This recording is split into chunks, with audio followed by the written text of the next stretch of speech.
All right, welcome to the OLS vidcast. Today we're going to take on Group E. In Group E today is Japan, Denmark, the Netherlands, and the Cameroon. We're going to start with probably one of the weaker teams in the group, Japan. Brett, your thoughts on the Japanese possibilities here? It doesn't look too good. Overall, most of their players play in Japan. Not taking anything away from them, but just as far as their level of experience in international games, I would say is weaker. Yep. They do have a couple good players. I mean, they do have like Morimoto, who plays in Serie A, had 10 goals in 25 games last season. He's also being hailed by Pato as the best young player in Serie A. He had a great season at Catania, no doubt about it. He also goes on to comparing him to Ronaldo, so Yikes. he's showing him a lot of praise. So I guess so. I would like to see him play in the World Cup. Hopefully, he doesn't have that many caps with the Japan national team. 6.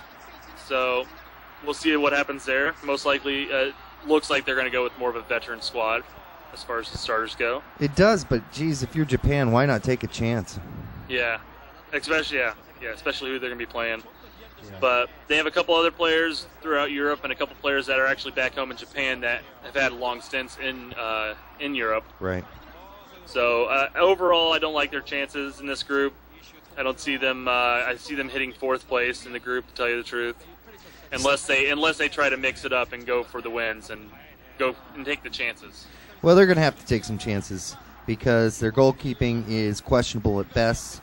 Even though Kawaguchi's played 116 times for Japan, he's never played anywhere but Japan in the Japanese domestic league. But, I've watched some of the games on Fox Soccer Channel. They have the highlights. He's a good goalie. He's a reliable goalie. He's nothing special.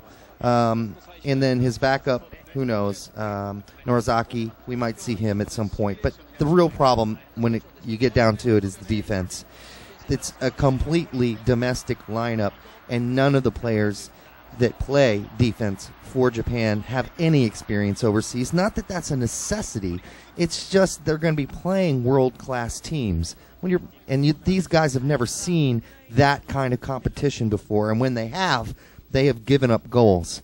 We can talk about the last 4 games for Japan. It hasn't been pretty at all. They lost to Serbia 3-0. They lost to South Korea 2-0. They lost to England 2-1. They lost to the Ivory Coast 2-0. So this is a team really spiraling downward as they head towards the World Cup.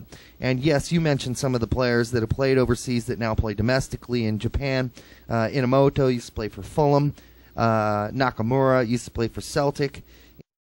And they do have Makoto Hazave, who plays for Wolfsburg and has been playing a lot for Wolfsburg. In fact, for me, he's kind of their great hope in the midfield.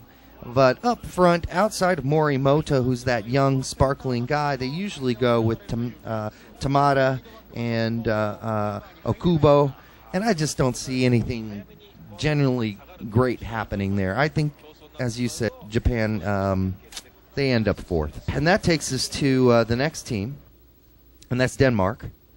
Again, it's another team, Brett, that went through qualifying and just surprised a lot of people with the amount of goals they scored and the defense they played. But then the last 3 games, they got beat by South Africa 1-0. They got beat by Australia 1-0. They got beat by Austria 2-1. Not that any of these teams are horrible outside of South Africa, but the fact is you're getting outscored 4-1 in your last 3 games, or last 3 of your 4 games. And, something is smelling foul in the state of Denmark, as Shakespeare would say. Yeah, I mean, they're an experienced squad. They have some really good players on their team. Whether or not they're going to be able to pull it through, I'm not sure. Originally, I had them doing quite well, but the recent results, is ugly. What we really have to go off of, because we can't go off past results for like the qualifiers because they're so long ago compared to the last 4 games. Yeah. Hopefully they find their form during the World Cup. Don't really want to have to find it there. Yeah. But hopefully they find it and do well, because like I said, they're going to be a talented squad. It's just whether or not they can pull it out. I mean, they do have talent. you have Thomas Sorensen, who's been around forever, still plays at Stoke City, is a very competent goalie. You do have some guys in the backfield we all know and have heard of. Daniel Agger plays for Liverpool. We know about Pierre Coldrup. We know he's played for Fiorentina. We know he's reliable. So, it's kind of a surprise that now here, as they come towards, they're sort of limping into the World Cup. And again, it's this problem with getting goals these last 4 games. They just haven't been able to put them in. You can blame that on Nicholas Bentner. But the fact is they're just not scoring. And the midfield, to me, is kind of questionable. And I think that's where they've been kind of failing to connect when the ball it's not really getting to the strikers. And it didn't against South Africa, and they got surprisingly dominated in that game. I just say, I think Denmark's kind of on another. They're another team spiraling downwards towards the World Cup, so I don't see them doing very well. The next group, not much to say about the Dutch, right? I mean, they're just not at all. Maybe they have some weaknesses on defense, but I mean, as long as Robin shows up.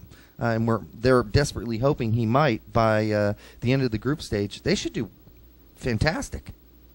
Well, sometimes, the best defense is a good offense. And if they can maintain the possession, they can actually capitalize on their chances. There's no reason to expect them not to take first regardless. I mean, I think they are the heavy favorites. And I know they are the heavy favorites in this group. They should take it. I mean, you got Robin Van Persie back healthy. You still have Klaus-Jan Huntelaar. You have Dirk Kuyt.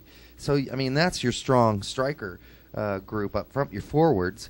And even after that, you look at the midfield, and it's just really kind of disgusting. Mark Van Bommel had a great season with Bayern Munich this season.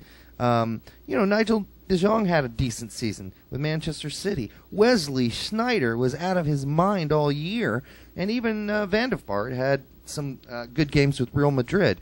Where it gets questionable is when you're looking at the defense. You got old dudes like Van Bronckhorst and some newer dudes like Heitinga. The defense isn't that strong. And the goalie isn't that strong either. He's very competent, though. I'll give him that. But this is a team that should fly through this group, even if Robin can't make it. And the last team, and I'll let you start, Brett, this time, is Cameroon. When I first looked at this group, I did not give them enough credit. I put them at 3rd, maybe even 4th, depending. Having taken a look at the squad that they're bringing, I mean, they have some really talented players. That's for sure. Yeah. And it'll be interesting to see what they can do. I mean, the big star, of course, is Samuel Eto'o up front. There's no doubt about that. But I mean, you've got some great midfielders like Alexander Song from Arsenal, Jean Macoun from Lyon. I mean, there's some great players on this team. Outside of Eto'o up front, you kind of wonder a little who's going to play with Eto'o.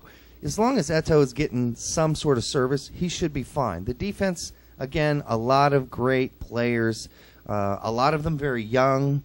Most of them under 26, except for, you got Rigobert Song, who's been around forever and played with just about everybody you can imagine in the club scene. But, again, very competent team. Even the goalie is competent. Kameni plays for Espanyol. I think they're gonna be not a surprise, but if I had to pick an African team right now who didn't have a ton of injuries, this would be one of the teams I pick to maybe go deep in this tournament after they get out of this group, because they just have a lot of talent.